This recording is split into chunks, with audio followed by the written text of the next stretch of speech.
Les amis, salut. Je suis, pour tous ceux qui me connaissent, Dieudonné Fonga, le promoteur de cette chaîne. Si vous arrivez pour la première fois sur notre chaîne, si vous tombez pour la première fois sur cette vidéo, ne manquez surtout pas de vous abonner. Et ne partez pas sans nous lâcher un pouce bleu, le like, pour soutenir notre chaîne. Ok. Ceci dit, je viens ce matin faire une mise au point.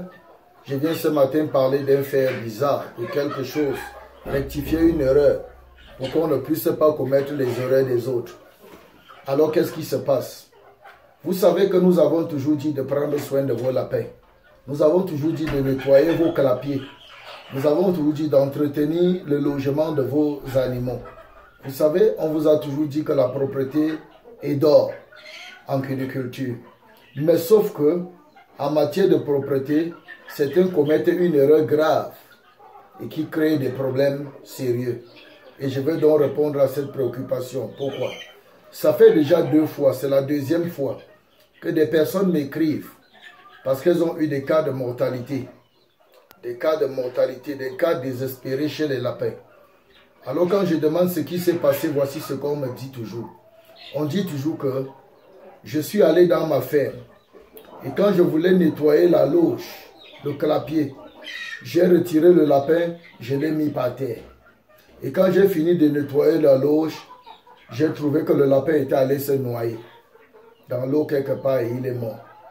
Un autre dit, j'ai enlevé le lapin, une maman qui venait de mettre bas et ses enfants avaient quelques jours pour 10 jours.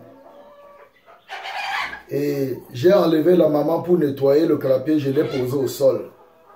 Et quand j'ai fini de poser la lapine au sol, je suis donc parti chercher la lapine, elle était partie, je l'ai fouillée, je l'ai trouvée dans la loge des dindons. Les dindons l'ont picorée, elle était fragile, et puis je l'ai achevée.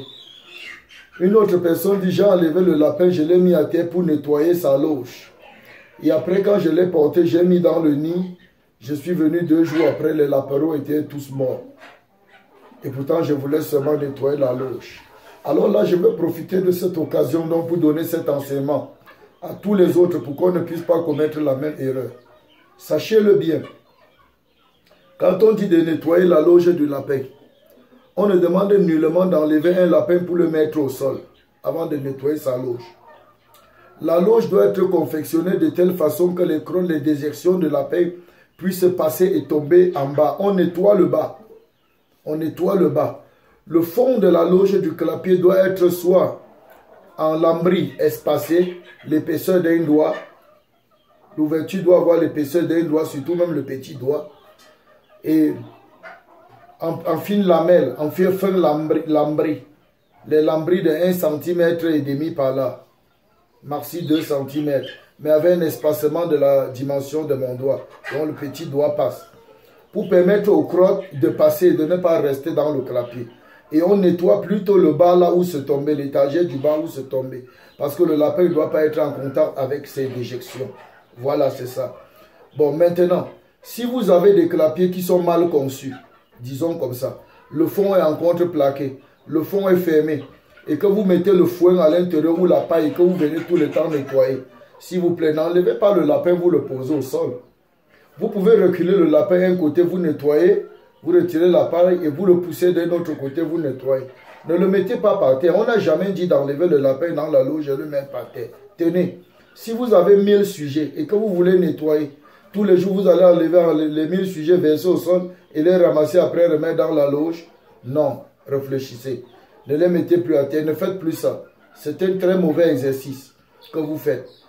Vous voyez, tous ceux qui ont essayé ça se sont retrouvés avec des lapins morts. Ne le faites pas. Se sont retrouvés avec des lapins contaminés. Ne le faites pas. Quand vous prenez une lapine qui tête les petits, vous mettez à même le sol. Cet été-là, cet téton-là ramasse la saleté, vous la prenez encore pour donner c'est l'apéro. Vous étiez en train de nettoyer quoi? Ne commettez pas l'erreur des autres, je vous en supplie. Ne commettez pas l'erreur des autres. N'enlevez pas le lapin dans sa loge pour mettre au sol afin de nettoyer. Si vos clapiers ne sont pas appropriés, adaptés, mettez-vous à jour. Arrangez le fond de vos clapiers pour faire passer les déjections. Ce qu'on nettoie dans le clapier, c'est les déjections qui se sont accrochées, qui ne sont pas passées. On gratte tout simplement et on enlève. Et pour ça, on n'a pas besoin d'enlever les lapins et les lapéros pour mettre au sol. Ne faites pas cette pratique. Ce n'est pas bon. Ce n'est pas bon, ne recommencez pas. Soit, ça va vous fatiguer, ça va stresser le lapin. Le lapin va se faire contaminer ou il va mourir, il va tomber dans certains traquenards. Donc, ce n'est pas bon. Alors, le but de cette vidéo, c'est de te décourager. Tous ceux qui, au moment de nettoyer leur clapier, enlèvent les lapins, versent au sol. Nettoie le clapier avant de faire la chasse aux lapins pour les remettre dans le clapier. Ne le faites plus. Si vous le faisiez, si ça passait même par votre esprit, chassez ça de votre tête, ne le faites plus. Poussez légèrement le lapin d'un côté, nettoyez la loge, ramenez-le de ce côté et nettoyez.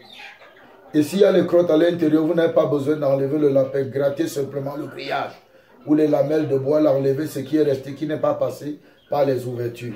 Ok, c'était tout pour cette vidéo. C'était tout ce que j'ai apporté pour cette vidéo en ce jour. Alors, je voulais, avant de partir, dire à chacun qu'avant de vous lancer dans l'élevage de lapin, s'il vous plaît, formez-vous. L'élevage de lapin, c'est simple, mais il faut maîtriser au moins les bases. Les bases, faites-vous former ou faites-vous accompagner. Et c'est la raison pour laquelle j'ai écrit un livre PDF, c'est-à-dire qui peut faire le tour du monde, sur la prise en charge des lapéros de A à Z. Comment prendre charge des lapéros de A à Z. Et ce livre ne parle pas seulement de prendre soin des lapéros, il parle aussi de l'alimentation. Il parle aussi des différentes posologies en herbes et en produits vétérinaires. Il parle aussi de la composition d'aliments, des formules alimentaires. Il parle aussi des quantités d'aliments. Il parle de comment tenir un élevage et réussir. Donc tout est consigné dans ce livre. Je t'encourage à prendre. Et si tu préfères intégrer notre groupe Telegram dénommé Académie FK, tu veux intégrer notre groupe Telegram dénommé Académie FK, ne manque pas de m'écrire via le numéro WhatsApp que je prends toujours la peine de laisser dans la barre de description. Et aujourd'hui, je me fais le plaisir de mentionner ce numéro 677 63 91 74 plus 233 677 63 91 74. C'est le seul numéro WhatsApp par lequel vous pouvez m'écrire et entrer en contact avec moi. Si vous avez vos questions, posez-les en description, dans la barre de description, dans la barre de commentaires, pardon, dans la barre de commentaires, posez vos questions. D'ici à là, portez-vous bien, bon élevage, mais surtout, lancez-vous, lancez-vous. Peace out.